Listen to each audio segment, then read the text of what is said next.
शुरू है। देखिए आज हम लोग पृथ्वी की आंतरिक संरचना के बारे में पढ़ने वाले हैं, ठीक है।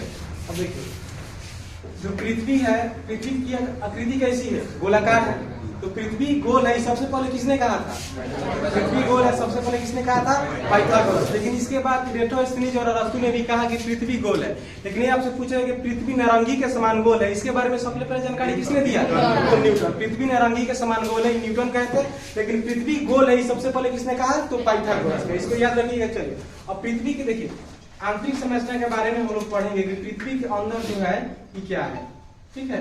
चलिए देखिए अब इसको लेकर यहाँ आते हैं।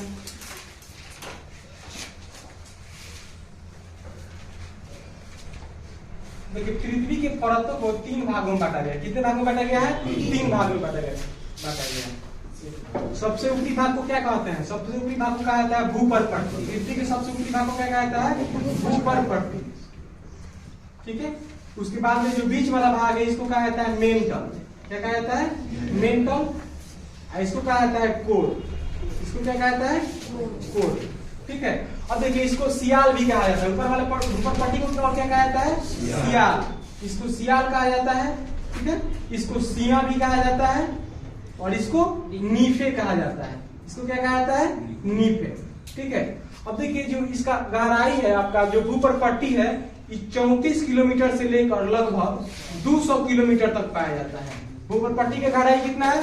34 किलोमीटर से लेकर लगभग 200 किलोमीटर की गहराई तक आपको क्या पाया जाएगा? भूपर्पट्टी। उसके बाद 200 किलोमीटर के बाद आपका 2900 किलोमीटर की गहराई तक आपका मेंटल पाया जाता है। कितना तक? 2900 किलोमीटर की गहराई तक आपका मेंटल पाया जाता है। उसके बाद आपका जो क्रोड है ये पाया जाता है आपका 6320 किलोमीटर की गहराई तक कौन सा पाया जाता है? 6320 किलोमीटर की गहराई तक आपका कोर पाया जाता है। अब देखिए जो सबसे निचला परत है पृथ्वी का कोर, इसको भी 2 भाग में बांटा गया है। इसको कितने भाग में बांटा गया है? 2 भाग में। इसको कहा जाता है आंतरिक कोर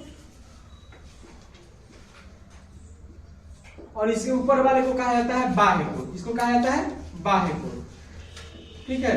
तो आंतरिक कोर और बाह्य कोर में देखिए 5120 किलोमीटर की गहराई तक, यहाँ तक 5120 किलोमीटर की गहराई तक को कहा जाता है आंतरिक कोर और उसके बाहर तो नीचे को क्या कहा जाता है? बाह्य कोर, ठीक है। बाह्य कोर कितना? तो 6320 किलोमीटर की गहराई तक को कहा जाता है बाह्य कोर, ठीक है। अब देखिए इसके बाद आता है कि भूपर्पट्टी में कौन से तत्व का प्रधानता रहता है या कौन सा तत्व सबसे अधिक मात्रा में पाया जाता है? तो भूपर्पट्टी में आपका सबसे अधिक पाया जाता है ऑक्सीजन। भूपर्पट्टी में कौन सा तत्व सबसे अधिक पाया जाता है? ऑक्सीजन पाया जाता है। कितना परसेंट? तो 46.80%। पूछेगा भूपर्पट्टी में सबसे अधिक मात्रा में कौन सा गैस पाया जाता है? तो ऑक्सीजन। अब देखिए कई बार क्या होता है कि लोग मतलब ये पूछता है कि भूपर्पट्टी में कौन सी गैस पाई जाती है, तो लोग नाइट्रोजन बताता है। लेकिन नाइट्रोजन कहाँ पाया जाता है? तो वायुमंडल में पाया जाता है। लेकिन भूपर्पट्टी में पूछेगा तो ऑक्सीजन होगा। कितना परसेंट? 46.60%। उसके बाद देखिए इसके बाद पाया जाता है सिलिकॉन। सिलिकॉन कितना परसेंट? 27.72%। पूछेगा भूपर्पट्टी में सिलिकॉन कितना परसेंट पाया जाता है? 27.72%। उसके बाद इसमें पाया जाता है एल्युमिनियम। एल्युमिनियम पाया जाता है 8.13%, ठीक है। अब देखिए आपसे पूछेगा भूपर्पट्टी में ऑक्सीजन कितनी मात्रा में पाई जाती है? 46.80%। पूछेगा भूपर्पट्टी में सिलिकॉन कितना परसेंट पाया जाता है? तो 27.72%। पूछेगा कि भूपर्पट्टी में एल्युमिनियम कितने मात्रा में पाया जाता है? तो 8.13%, ठीक। अब देखिए इसका जो नाम है सियाल, इससे ही निश्चित होता है कि देखिए इसमें सिलिकॉन और एल्युमिनियम की प्रधानता है। किसका किसका प्रधानता है? सिलिकॉन और एल्युमिनियम की। लेकिन यही आपसे पूछेगा कि भूपर्पट्टी में कौन सा धातु सबसे अधिक मात्रा में पाया जाता है? तीनों में धातु कौन है? एल्युमिनियम। सिलिकॉन तो धातु है। तो भूपर्पट्टी में कौन सी धातु सबसे अधिक मात्रा में पाई जाती है? तो एल्युमिनियम। लेकिन पूछेगा भूपर्पट्टी में कौन सा गैस सबसे अधिक मात्रा में पाया जाता है? तो ऑक्सीजन पाया जाता है, ठीक है। देखिए इसके बाद वाला जो आपका मेंटल है, ठीक है, इसको कहा जाता है सीमा। सीमा मतलब इसमें सिलिकॉन और मैग्नीशियम की प्रधानता होती है। पूछेगा सीमा में कौन कौन से तत्व पाया जाता है? सिलिकॉन और मैग्नीशियम। इसमें सिलिकॉन और मैग्नीशियम पाया जाता है। सीमा में सिलिकॉन और मैग्नीशियम की प्रधानता होती है, ठीक है। और जो सबसे नीचे वाला परत होता है नीफे, इसमें निकिल और फेरस, निकिल और लोहा, निकिल और आयरन की प्रधानता इसमें पाया जाता है सबसे नीचे वाला परत में, ठीक है।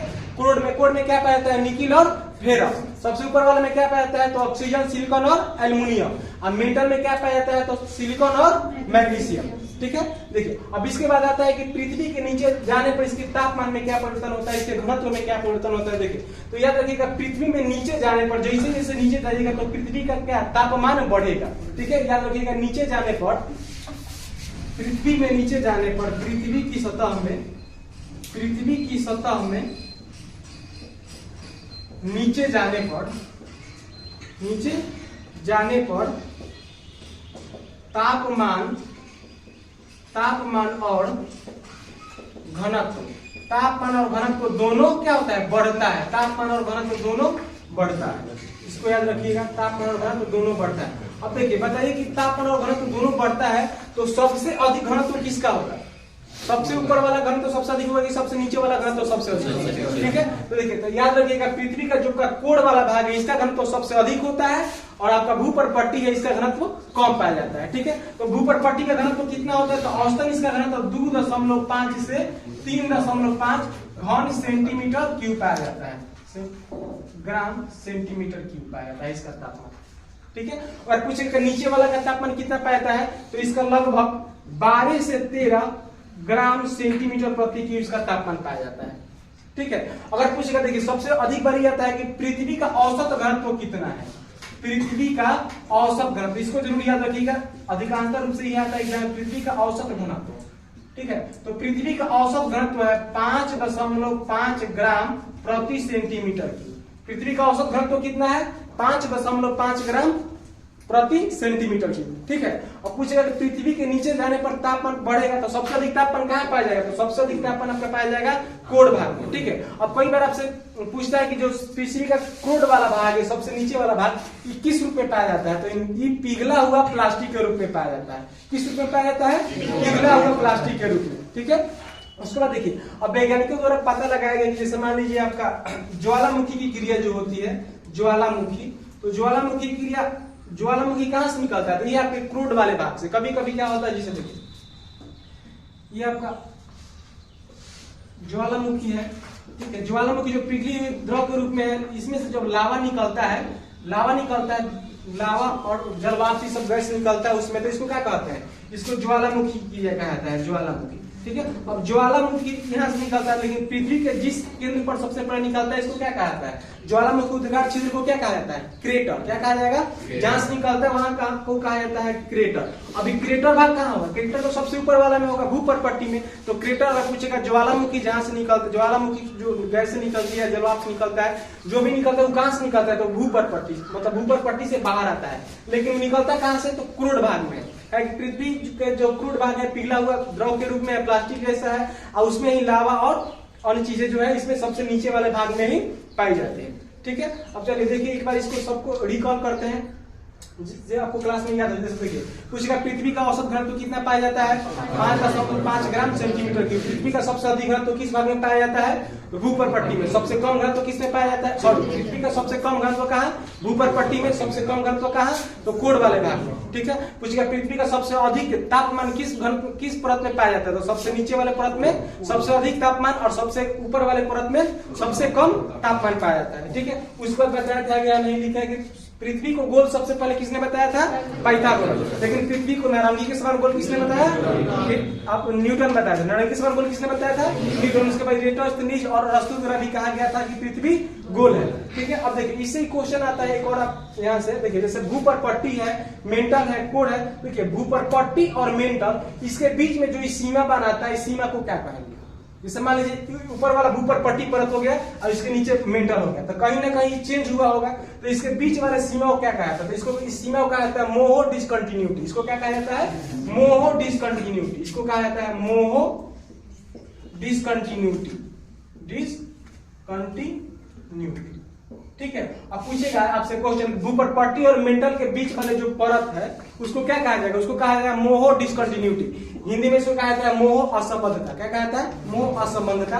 अधिकांश रूप से इंग्लिश में आता है डिसकंटिन्यूटी। ठीक है, उसके बाद अगर पूछेगा देखिए कि मेंटल और कोण के बीच में जो परत दोनों को अलग करता है इसको क्या कहा जाता है? तो इसको कहा जाता है गुटेनबर्ग डिसकंटिन्यूटी। इसको क्या कहा जाएगा? Gutenberg discontinuity. Gutenberg discontinuity.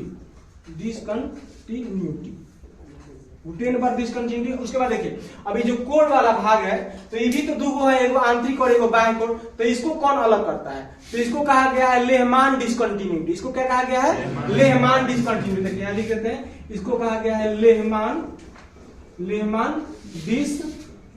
Discontinuity, इसको कहा गया नियमन डिसकंटिन्यूटी। ठीक है, अब देखिए इसमें से एक और क्वेश्चन आ जाता है कि पृथ्वी की त्रिज्या को सबसे पहले किसने मापा था? तो पृथ्वी की त्रिज्या को सबसे पहले मापे थे इरेटोस्थनीज। यहाँ लिख देते हैं पृथ्वी की त्रिज्या को सबसे पहले किसने नापा? इरेटोस्थनीज। पृथ्वी की त्रिज्या को सबसे पहले इरेटोस्थनीज द्वारा मापा गया। इरेटोस्थनीज के द्वारा मापा गया। चलिए इतना ही रहने देते हैं इसमें लोग।